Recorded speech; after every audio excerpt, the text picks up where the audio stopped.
আসসালামু আলাইকুম। তো দেখতেই পাচ্ছেন আজকে আমার রেসিপির জন্য লাগবে হচ্ছে ডাব, নারকেল সহ যে ডাব সেই ডাব।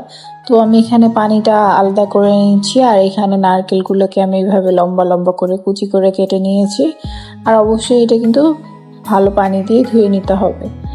এখন আমার এই যে চারটা ইনগ্রিডিয়েন্টস লাগবে আমার রেসিপির জন্য, আর এখানে নিয়ে নিয়েছি আগার আগার। আর অবশ্যই এটাকে স্টেন করে নিতে হবে।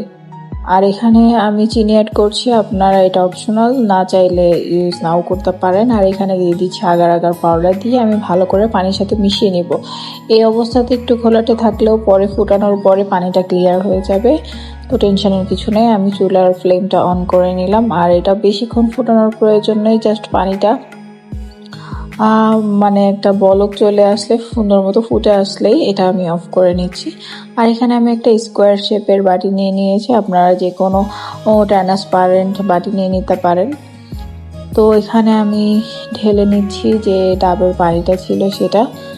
আর আমি এটা ঠান্ডা করে নেওয়ার প্রয়োজন নেই, তার আগেই ঢেলে দিতে হবে। আর এখানে যে কুচি করে রাখা নারকেল ইচ্ছা মতো আমি দিয়ে নিচ্ছি, এই যে।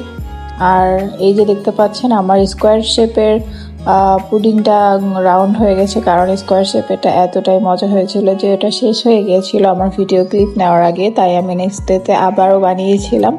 তো এটা সেটারই ক্লিপ। মাশাআল্লাহ, এটা এতটা রিফ্রেশিং আর এতটা মজা। আর আমার কাছে কিন্তু অনেক বেশি হার্ড যেটা সেটা ভালো লাগে না, আমার কাছে একটু সফট থাকবে এরকম টেক্সচার পছন্দ। আপনাদের কাছে যদি পছন্দ হয় তাহলে আপনারা আগার আগারের পরিমাণটা বাড়িয়ে কমিয়ে নিতে পারেন। তো আমার কাছে এরকমই ভালো লাগে। আল্লাহ হাফেজ, ভালো থাকবেন।